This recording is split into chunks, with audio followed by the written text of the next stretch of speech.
श्री राम। आप सभी के हृदयस्थ ईश्वर को वंदन करते हुए गोस्वामी तुलसीदास रचित श्री रामचरितमानस इस ग्रंथ का जो प्रथम सोपान अर्थात बालकांड का जो हम चिंतन कर रहे हैं, सज्जनों, यह हमारा कथा निरूपण क्रमांक 41। हम प्रभु रामचंद्र के नाम की महिमा गा रहे हैं। जिस नाम की वंदना गोस्वामी जी ने अत्यंत विस्तार से हमें समझाई है, इसका केवल एक ही उद्देश्य है कि जीव एक मनुष्य योनि में आने के पश्चात अपना जीवन, अपनी जिह्वा राम नाम को समर्पित करे। अपने समस्त तर्क, अपनी समस्त जिज्ञासाएं दूर रखकर संत सज्जन जिस मार्ग पर चले, जिस मार्ग के द्वारा उन्होंने अपना उद्धार कर लिया, वही राम नाम का यह मार्ग उन्होंने हमें भी उपलब्ध करवा के दिया है। अब हमारे हाथ में है केवल इस मार्ग पर चलते रहना। यह मार्ग अत्यंत निर्धोक है। यह हमें सीधा प्रभु रामचंद्र तक अर्थात हमारे आत्मस्वरूप तक ले जाएगा। और इसलिए गोस्वामी जी ने नाम ब्रह्म रूपी राम से और सगुण रूपी राम से भी कैसा श्रेष्ठ है, ऐसे नाम के द्वारा हमारे जीवन का उद्धार हम समस्त युगों में तो कर ही सकते, लेकिन कलियुग में तो राम नाम के सिवा और कोई आत्मोद्धार का विचार हमें करने की जरूरत नहीं। यही सूत्र इन समस्त नाम वंदनाओं के द्वारा गोस्वामी जी हमें कह रहे हैं। आइए आगे का कथा भाग सुनेंगे। नाम प्रसाद शंभु अविनाशी, साजु अमंगल मंगल राशि, सुख सनकादि सिद्ध मुनि जोगी, नाम प्रसाद ब्रह्म सुख भोगी, नारद जानेऊ नाम प्रतापू, जग प्रिय हरि हरि हर प्रिय आपू, नाम जपत प्रभु कीन्ह प्रसादु, भगत शिरोमणि भे प्रहलादु, ध्रुव सगलानि जपेऊ हरि नाउ,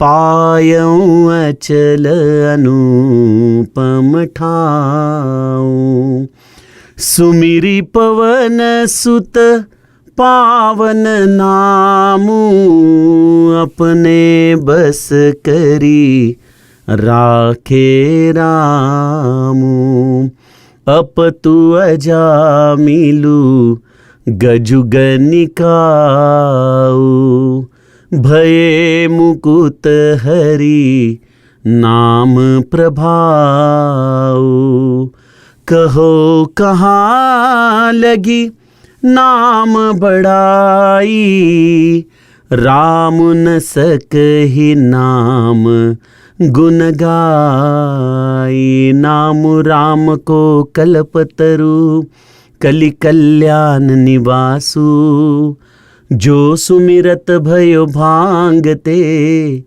तुलसी तुलसी दासु, सियावर रामचंद्र प्रिय हो।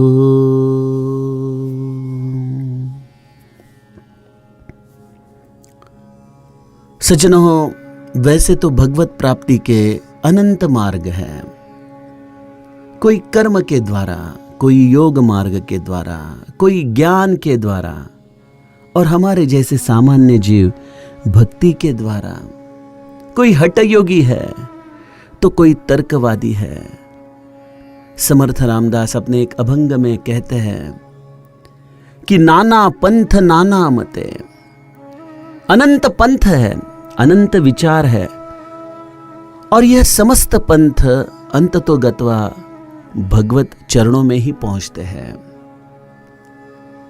लेकिन जब गोस्वामी जी हमें इस कलियुग में सिर्फ राम नाम का आश्रय लेने को कहते हैं, तो मन में एक विचार आना स्वाभाविक है कि क्या सही मायने में अगर मैं राम नाम लूं तो क्या यह राम नाम मेरे जीवन में मुझे भगवत प्राप्ति कर देने में समर्थ है, सक्षम है? और यह सवाल आना उचित भी है। देखिए, हमारे पास भी अगर कोई नया प्रोडक्ट आता है तो हम पहले क्या बोलते हैं कि आपने इस प्रोडक्ट को कहां कहां बेचा है, इसके सक्सेस स्टोरीज हमें बताओ, इसके रेफरेंसेस हमें बताओ, इसके संदर्भ दो, ताकि हम उनसे पूछे कि क्या भाई ये सही मायने में आपको प्रोडक्ट उपयोगी है, क्या इससे आपको लाभ हुआ है? तो यह जैसे व्यवहार की बात है, वैसे ही परमार्थ में भी पूछ लेना जरूरी है। मेरे सद्गुरु भगवान कहते हैं कि परमार्थ में भी चिकित्सा करना ठीक है, लेकिन चिकित्सा एक हद तक होनी चाहिए। जो बहुत ज्यादा चिकित्सा करता है उसे साधन में कोई रस नहीं है, उसे तो केवल अपने पांडित्य का प्रदर्शन करने में ही रस होता है।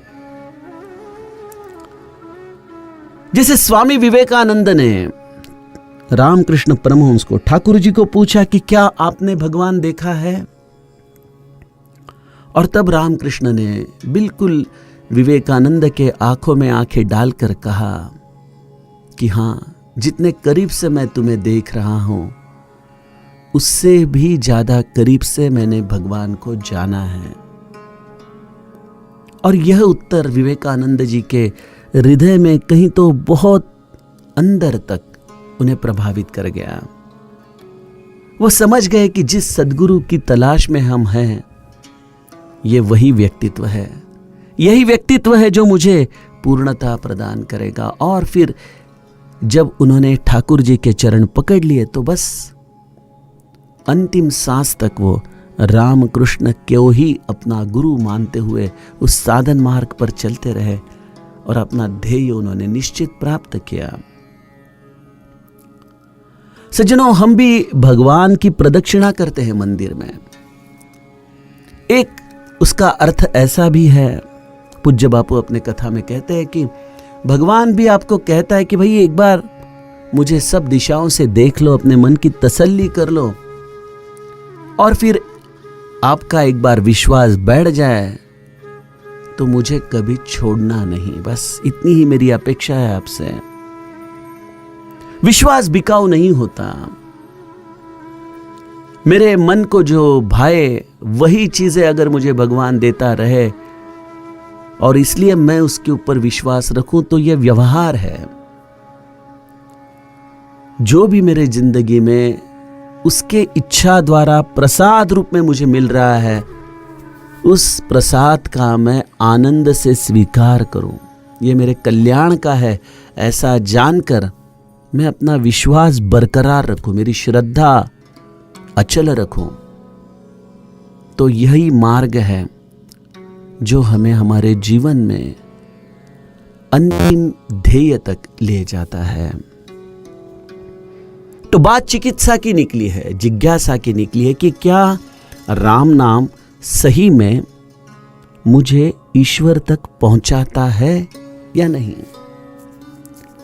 मेरे गुरु भगवान के पास उस वक्त, उस जमाने में भी कई शिक्षित लोग आते थे, इंजीनियर्स आते थे, डॉक्टर्स आते थे, वकील आते थे। तो ऐसे ही एक एडवोकेट जो बेलगांव के रहने वाले थे, उनका नाम था मराठे। वह उनके पत्नी के साथ एक बार श्री महाराज के दर्शन के लिए गोंदोले में आए।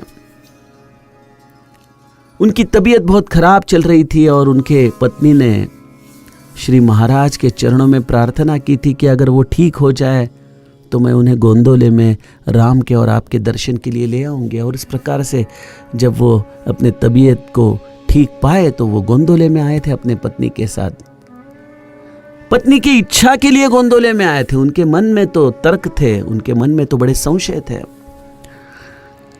देखिए, जितना आदमी शिक्षित होते जाता है उतना वह सोचता है कि मेरे समस्त शंकाओं का जहाँ पे समाधान मिले तब तक मैं मेरी चिकित्सा छोड़ूंगा नहीं। लेकिन अनपढ़ अशिक्षित आदमी का एक सद्गुण ऐसा होता है कि वह बहुत जल्दी विश्वास रख लेता है। अगर वह उचित गुरु के चरणों में आए और उसने उनके शब्दों पर, उनके वचनों पर विश्वास रख दिया तो बस उसका काम बहुत आसानी से हो जाता है, बहुत जल्दी हो जाता है। वो एक कहावत है ना कि एक बार एक केवट एक पंडित को अपने नदी में से पार ले जा रहा था और पंडित कुछ ग्रंथ पढ़ते पढ़ते उस केवट को पूछ रहा था कि भाई तुमने ये पढ़ा है? तो बोला नहीं। तुमने वो पढ़ा है? बोला नहीं। तुम्हें ये स्तोत्र आता है? बोले नहीं। तुम्हें वो स्तोत्र, वो मंत्र? बोले कुछ नहीं आता मुझे बस ये नैया चलाने को आती है और कुछ नहीं। बोले तुम्हारा जीवन तो व्यर्थ हो गया, अरे ये सब पढ़ना चाहिए आप। ऐसे कहते कहते उनकी नैया नदी के बीचों बीच आई, गहरे पानी में, और अचानक नैया डूबने लगी किसी कारणवश। तब केवट ने पंडित जी को पूछा कि हे प्रभु, आपको तैरने को तो आता है ना? तो पंडित बोला नहीं, मुझे तैरने को नहीं आता। तो बोले आपका भी जीवन अब व्यर्थ हो गया, क्योंकि अब यहां से बिना तैरे तो हम नदी के उस पार नहीं जा सकते। तो सज्जनों, कहने का मतलब यह है कि कभी कभी अनपढ़ व्यक्ति भले शास्त्र न जानता हो, लेकिन भवसागर से पार करने के लिए जो भगवत नाम है उसको वो अपने मन में कहीं तो ऐसा बसा लेता है कि अब उसे उसके ऊपर कोई चिकित्सा नहीं रहती। लेकिन कुछ व्यक्ति अपने जीवन के अंतिम श्वासों तक केवल चिकित्सा करते रहते हैं। तो ऐसे ही ये एडवोकेट मराठे जी महाराज को कहने लगी कि मैं आया हूं पत्नी के कारण, लेकिन मेरा एक सवाल है आपको। और देखिए, मैं एडवोकेट आदमी हूं, कोई भी चीज जब तक आप हमें सबूत नहीं देते तब तक हम मानते नहीं। तो श्री महाराज ने पूछा, आप निसंकोच पूछिए आपका सवाल। तो बोले मुझे बताइए कि भगवान होते हैं, ईश्वर होते हैं इस विश्व में? बोले हाँ जरूर होते हैं। बोले सबूत? बोले मैंने देखा है। बोले नहीं, आपने देखा वो ठीक है, लेकिन मुझे सबूत चाहिए, सबूत के सिवा तो हम कैसे मान लें। तो महाराज जी ने उन्हें पूछा कि मैंने ऐसा सुना है वकील साहब कि समुंदर के नीचे बड़ी बड़ी मछलियां होती है। तो वकील साहब बोले हाँ होती है। अच्छा, और मैंने ये भी सुना है कि गौरी कांचन जैसे बड़े बड़े हिम शिखरों पर बहुत ज्यादा मात्रा में बर्फ जमी होती है। बोले हाँ होती है। तो महाराज जी ने हंसकर पूछा कि क्या आप गए हो वहां दोनों जगह पे, समुंदर के नीचे और इन बर्फ के शिखरों पर? बोले नहीं नहीं, मैं तो नहीं गया, लेकिन कई गिरियारोहक जाते हैं, समुंदर में मछुआरे जाते हैं, वो कहते हैं उन्होंने देखा है। अच्छा, तो उन्होंने देखा है तो आप उनकी बात मान लेते हैं? बोले हाँ। तो फिर आप हमारी बात क्यों नहीं मानते जब हम कहते हैं कि संतों ने ईश्वर को देखा है? तो एडवोकेट थोड़े से नरम हो गए। बोले उनके पास फोटोज है, वो उनके लक्षण हमें बताते हैं। तो श्री महाराज कहते हैं देखो, लौकिक विद्या बताने के लिए लोग पैसे लेते हैं, उस लौकिक विद्या के द्वारा आपका कुछ फायदा हो ना हो, लेकिन आप उन पर विश्वास रखते हैं। लेकिन हमारे जैसे संत जो अत्यंत निस्वार्थ से कहते हैं कि भगवत नाम से ईश्वर की प्राप्ति होती है और हम आपसे कुछ चाहते भी नहीं, फिर भी आप हमारे ऊपर विश्वास क्यों नहीं रखते? ऐसे बात करते करते एक वक्त मराठे जी श्री महाराज के चरणों में आ गिरे। बोले बस आपने मेरे समस्त शंकाओं का जवाब दे दिया। तब महाराज जी ने उन्हें कहा कि आप जैसे 100 वकीलों का मैं गुरु हूं। तो सज्जनों, कहने की बात यह है कि हमें हर चीज के सबूत चाहिए। क्या नाम के द्वारा सही में ईश्वर की प्राप्ति होती है? होती है तो हमें उसके सबूत दो। तो गोस्वामी जी आज हमें एक नहीं कई सक्सेस स्टोरी पुराणों में से, इतिहास के पन्नों में से और इस समाज जीवन में से राम नाम के द्वारा जिन्होंने आत्मोद्धार किया है, ऐसे तत्वों का विवरण इन चौपाइयों के द्वारा दे रहे हैं। गोस्वामी जी कहते हैं, नाम प्रसाद शंभु अविनाशी, साजु अमंगल मंगल राशि। नाम प्रसाद से ही शंकर जी अविनाशी और अमंगल वेश धारण करते हुए भी मंगल की राशि है। शिव यह नाम ही स्वयं कल्याण है। शिव अर्थात ही मंगलता, जीव के हृदय की प्रसन्नता, इसका नाम है शिव। लेकिन भले शिव मंगल राशि हो, लेकिन अगर उनका दर्शन हम करें, हम तो तस्वीरों में महादेव जी का दर्शन करते तो हमें बड़ा आनंद आता है। समाधिस्थ बैठे हैं, अत्यंत सुंदर ऐसा उनका रूप। लेकिन मैं परसों श्री एम का एक वीडियो देख रहा था कि उन्हें महादेव जी का जो बद्रीनाथ के पीछे जो बर्फ शिखर है वहाँ पे दर्शन हुआ था। और ऐसे बड़े संत महात्माओं को भी महादेव जी का दर्शन होता है। तो जो महादेव जी का दर्शन है, वह दर्शन क्या हमारे जैसे सामान्य जीव निर्भयता से देख सकते हैं? अभी हम आगे जाके जब महादेव जी की बारात देखेंगे, जब महादेव जी की बारात हिमालय के नगरी में पहुंचती है, तो हिमालय के नगर वासियों का क्या हाल हो जाता है। बैल भाग जाते हैं, बच्चे डर कर दरवाजा बंद कर छुप जाते हैं। अरे छोड़िए, पार्वती की मां मैना भी अपने हाथ से जो उनके आवाहन के लिए, आमंत्रण के लिए उसने निरांजन लाया है, वो भी मंगलमय थाली अपने हाथ से गिरा बैठी है। क्योंकि महादेव जी का रूप सामान्य जीव अपने आंखों से सहन नहीं कर पाता। एक सुंदर कहानी याद आती है कि महादेव जी विवाह के पश्चात कैलाश पर स्थित है। गणेश जी उसी प्रांगण में कुछ तो खेल रहे हैं। माता पार्वती कुटिया में अपने सांसारिक कार्यों में निमग्न है और गणेश जी अपने पिताजी की तरफ देख रहे हैं। पिताजी आंखें बंद करके बैठे हैं और गणपति महादेव की तरफ देखते हैं, बोलते, मन में विचार करते कि मेरी माँ इतनी सुंदर है और मेरे पिताजी तो देखो कैसी जटाएं बड़ी बड़ी, इतनी बड़ी दाढ़ी, पूरे शरीर के ऊपर भस्म फांस कर बैठते हैं, गले में सर्प है, नग्न है मेरे पिताजी। उनकी तरफ मैं देखूं तो भी मुझे डर लगता है। कभी कभी सोचता हूं कि मेरे माँ ने ऐसा क्या देखा मेरे पिताजी में कि उनसे विवाह कर लिया, वो भी इतनी तपश्चर्या करके। और यह बात महादेव जी अंतर्मन से जान लेते। बोलते, बेटा गणेश इधर आओ, क्या चल रहा है मन में? बोले, नहीं कुछ नहीं पिताजी। बोले, फिर क्या देख रहे हो मेरी तरफ? तो बाल गणेश अपने मन की भावना पिताजी के सामने व्यक्त करता है। तो महादेव जी बिल्कुल हंसकर प्रसन्नता से अपने छोटे गणेश को गोद में उठा लेते, बोलते हैं, अच्छा मैं ऐसा दिखता हूं क्या? चलो थोड़ा देर रुको, आप यहां बैठो, मैं थोड़ा संवर के आऊं। इसलिए महादेव जी वटवृक्ष के पीछे जाते हैं, अपनी जटाएं ठीक करते हैं, अपनी बड़ी हुई दाढ़ी को ठीक कर लेते हैं, व्याघ्रांबर पहन लेते हैं, हाथ में त्रिशूल लेते हैं और फिर उनका यह सुंदर रूप गणेश जी के सामने आ जाता है। और यह रूप देखने के बाद बाल गणेश, नहीं नहीं नहीं, वो आप पुराने वैसे हो वैसे ही हो जाओ। बोले, तो महादेव जी बोलते, क्यों, मैं ठीक नहीं लग रहा हूं? नहीं नहीं, आप क्या बताऊं, तो फिर क्या बात है?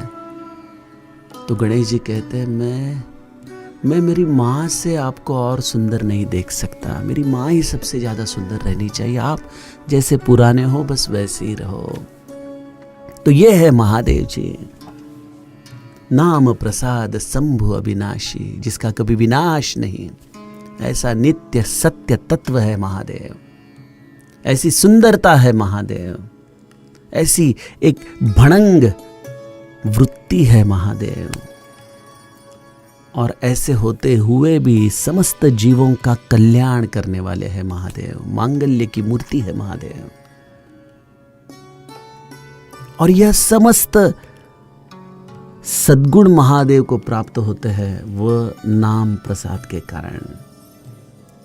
तो गोस्वामी जी कहते हैं कि नाम प्रसाद के द्वारा यह पहली सत्य तत्व की महती है कि महादेव जी अमंगल होते हुए भी, अमंगल वस्त्र पहनते होते हुए भी अविनाशी हो गए हैं, समस्त गुणों के भांडार हो गए हैं, मांगल्य की खान हो गए हैं। और यह केवल सुख महादेव ने अपने पास सीमित नहीं रखा, यह तो प्रवाही परंपरा है। महादेव जी के मस्तक से गंगा बहती है, इसका मतलब क्या है कि वह एक प्रवाही परंपरा आपको देते हैं कि आप भी उस गंगा में नहा लो, उस पवित्र विचारधारा में नहा लो, तो मेरे हृदय का जो भाव है वह आपको भी प्राप्त हो जाएगा। और वही भाव सुख सनकादि सिद्ध मुनि जोगी, नाम प्रसाद ब्रह्म सुख भोगी। यही सुख सुखदेव को प्राप्त हुआ, सनकादि सिद्ध मुनियों को प्राप्त हुआ, योगी जनों को प्राप्त हुआ। इन समस्त सिद्ध पुरुषों ने नाम प्रसाद के द्वारा ही ब्रह्मानंद का अनुभव अपने हृदय में लिया। तो गंगा जी का स्वरूप है ब्रह्मानंद, ये महादेव के मस्तिष्क से बहने वाला ब्रह्मानंद है। और नाम प्रसाद के द्वारा ये हमें तुम्हें सबको उपलब्ध है। लेकिन हम देखते हैं ना, जैसे समुंदर देखने जाए तो हम बस समुद्र को किनारे से देख लेते हैं, बोलते हैं अच्छा है चलो। लेकिन कुछ लोग रहते हैं, कुछ मछुआरे रहते हैं जो गहरे पानी में डुबकी लगाते हैं और उन्हें मोती मिलते हैं। तो वैसे सज्जनों, यह महादेव के विचार की शुद्ध गंगा है राम नाम, यह ब्रह्मानंद है राम नाम। लेकिन ऐसे ब्रह्मानंद रूपी गंगा के किनारे पे हम खड़े रहते हैं, बोलते चलो 2 माला हम करेंगे भाई बस। तो ब्रह्मानंद की हमें उपलब्धि होना इतना आसान है, हम उसके किनारे तक आ गए हैं सद्गुरु कृपा से, अब उसमें डूब जाना है। लेकिन हम उसमें डूबने से डरते हैं, जीव को डर लगता है कि कहीं मेरा संसार छूट न जाए। लेकिन जिसने जिसने इस ब्रह्मानंद में डुबकी लगा दी वो तो तैर गया, और जो डर कर बचने की कोशिश कर रहे थे वो डूब गए। तो यह ब्रह्मानंद रूपी माता गंगा जी का स्वरूप है, जिसमें शुक सनकादि से लेके कई सिद्ध मुनियों ने स्नान किया और अपने जीवन को धन्य कर लिया। गोस्वामी जी कहते नारद जानेउ नाम प्रतापु, जग प्रिय हरि हरि हर प्रिय आपू। देवर्षि नारद भी इसी श्रेणी के संत हैं, वह भी निरंतर अविनाशी तत्व है। और देवर्षि नारद को भी यह पद, यह उपलब्धि किसके कारण हुई? निरंतर उन्होंने भगवत नाम का भजन किया, नारायण नारायण नारायण, बस इस नारायण नाम के स्मरण से। और मैं वापस फिर से दोहराऊंगा नहीं कि राम नाम यह केवल अक्षर नहीं, राम नाम यह मन की स्थिति है, आनंद की स्थिति। फिर गुरु से आपको जो भी नाम दीक्षित हुआ है, उस नाम के नित्य स्मरण से जो हृदय में आनंद निर्माण होता है, उसका नाम है राम। तो देवर्षि नारद नारायण नारायण नारायण जप करते करते उस ब्रह्मानंद में डूब गए। और ब्रह्मानंद में स्नान करने का फल क्या है? आप भी महादेव जैसे अविनाशी हो जाओगे, महादेव जी जैसे मंगल राशि हो जाओगे, देवर्षि नारद जैसे यह नाम का प्रताप जानकर आप भी नित्य निरंतर त्रैलोक्य में वास करोगे। गोस्वामी जी कहते हैं, जग प्रिय हरि हरि हर प्रिय आपू। हरि तो समस्त संसार को अत्यंत भाने वाला है और ऐसे हरि को हर अत्यंत प्रिय है। समस्त विश्व हरि की उपासना करता है नाम के द्वारा, और यह नाम में जो ब्रह्मानंद में डूबा है उसके हृदय में हरि हर का दर्शन करते हैं। और ऐसे नारद जी हैं जिन्होंने हरि नाम लिया और हर के भी वो अत्यंत प्रिय है। इसलिए हरि और हर को समग्र करने वाला अगर कुछ है तो वह है राम नाम। देखिए, हम भी सांप्रदायिकता में कभी कभी ऐसे अपने आप को खो देते हैं कि हम हमारा ध्येय क्या है वही भूल जाते हैं। हरि और हर ये दोनों अलग अलग संप्रदाय नहीं, यह एक ही हृदय की अवस्था है। हर आपको शुद्ध करेगा तब हरि प्रकट होगा, और हरि हर का कृतज्ञ रहेगा कि हर के इस सेवा के द्वारा हरि का दर्शन मुझे हुआ है। इसलिए हरि हमेशा हर के ऊपर अपनी प्रीति रखेगा। यह हरि और हर का नाता है सज्जनों। तो देवर्षि नारद इस तरह से हरि और हर दोनों को प्रिय है, क्योंकि उन्होंने नाम का आश्रय लिया। गोस्वामी जी फिर और आगे आते हैं और हमें कहते हैं कि नाम जपत प्रभु कीन प्रसादु, भगत शिरोमणि भे प्रहलादु। प्रहलाद ने भी एक ही कार्य किया, निरंतर उसने भगवत नाम का सुमिरन किया, और इस सुमिरन के द्वारा प्रभु ने प्रहलाद पर अत्यंतिक कृपा की, उन्हें भक्त शिरोमणि बना दिया। भक्त प्रहलाद की कथा हम बचपन से सुनते आए हैं। हिरण्यकश्यप का सुपुत्र भक्त प्रहलाद। ऐसा कहते हैं कि जब भक्त प्रहलाद मां के गर्भ में था, तभी इंद्र को जानकारी हुई कि एक महान योद्धा, एक महान सुपुत्र हिरण्यकश्यप को प्राप्त होने वाला है। तो इंद्र अपने वज्र के द्वारा उसे गर्भ में ही मारना चाहते थे, लेकिन देवर्षि नारद ने बीच में आके इंद्र को रोका कि यह आपका कार्य नहीं है, आप शांत रहिए। यह जो सुपुत्र है यह देवताओं का ही कार्य करने वाला है इन असुर योनियों में रहते हुए। तब जाके इंद्र शांत हो गए। प्रहलाद जब जन्म आने के पश्चात अपने पिताजी के हर आज्ञा का पालन करता था, तो पिताजी बड़े प्रसन्न हो गए। पिताजी ने सोचा कि इसे गुरुकुल में डाला जाए, समस्त विद्याएं सिखाई जाए। तो प्रहलाद अपने गुरु गृह में आके विद्या सीखने लगा। अभी असुरी विद्याएं वो सीख रहा था, राजकारण, शस्त्र विद्या, यह सब प्रकार के तारण मंत्र, इसी प्रकार की विद्या असुर योनियों में सिखाई जाती है। तो प्रहलाद का तो मन नित्य निरंतर भगवत नाम में ही रहता था। तो जैसे ही उसे फुर्सत मिलती थी वो भगवत नाम स्मरण चालू करता था।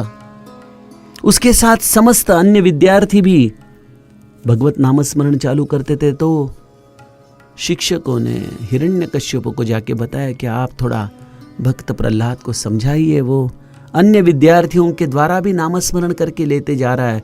अगर ऐसे ही नाम चलता रहेगा तो उनमें असुरी विद्या हम कैसे सिखाएं। तो हिरण्यकश्यप ने बहुत समझाया, लेकिन प्रहलाद मानने को तैयार नहीं। तो ऐसे प्रहलाद को फिर कई दंड दिए गए। हिरण्यकश्यप ने खुला फरमान दे दिया कि अगर ये फिर से यही हरकत करे तो आप उसे देहांत प्रायश्चित का दंड दीजिए। छोटे से प्रहलाद को अनन्य अत्याचार सहने पड़े। हाथी के पैर के नीचे कुचला गया, बड़े बड़े शिखर से उसे नीचे गिराया गया, कई प्रकार के अस्त्र शस्त्रों का उसके ऊपर इस्तेमाल किया गया, लेकिन इतना होते हुए भी प्रहलाद यह समस्त चीजें नामस्मरण के आधार पर सहता गया। और अंतिम पर्व में जब हिरण्यकश्यपु का संताप अनिवार्य हो गया तो उसने कहा कि कहां है तुम्हारा भगवान, कहां है? क्या इस खंबे में तुम्हारा भगवान है? तो प्रहलाद ने बिल्कुल संयम से उसे कहा कि मेरा हरि तो सब जगह पे है, उस खंबे में भी है। तो हिरण्यकश्यपु ने उस खंबे पर जोर से प्रहार किया और उसमें से भक्त प्रहलाद के रक्षण के लिए भगवान ने नृसिंह का रूप धारण किया। उस नृसिंह को देखकर ही समस्त असुर डर कर भाग गए। हिरण्यकश्यपु उससे संघर्ष करना चाहता था, लेकिन ऐसे हिरण्यकश्यपु को दिए हुए समस्त वचनों का पालन करते हुए नृसिंह ने सायं वक्त घर के उंबर ठापे अपने गोद में बिठाकर अपने नाखूनों के द्वारा हिरण्यकश्यप का वध किया और प्रहलाद के इस नाम भक्ति के द्वारा अपना यह विरोध भगवान ने निभाया कि नुपेक्षी कदा रामदासाभिमानी। जिसने जिसने भगवत नाम का आधार लिया उसकी रक्षा भगवान ने की है। तो ऐसा प्रहलाद भी भगवत नाम के द्वारा ही तैर गया। ऐसे गोस्वामी जी हमें और कई उदाहरण देंगे। आइए सज्जनों, इसका चिंतन हम आगे के कथा प्रवाह में करें। जानकी जीवन स्मरण जय जय राम।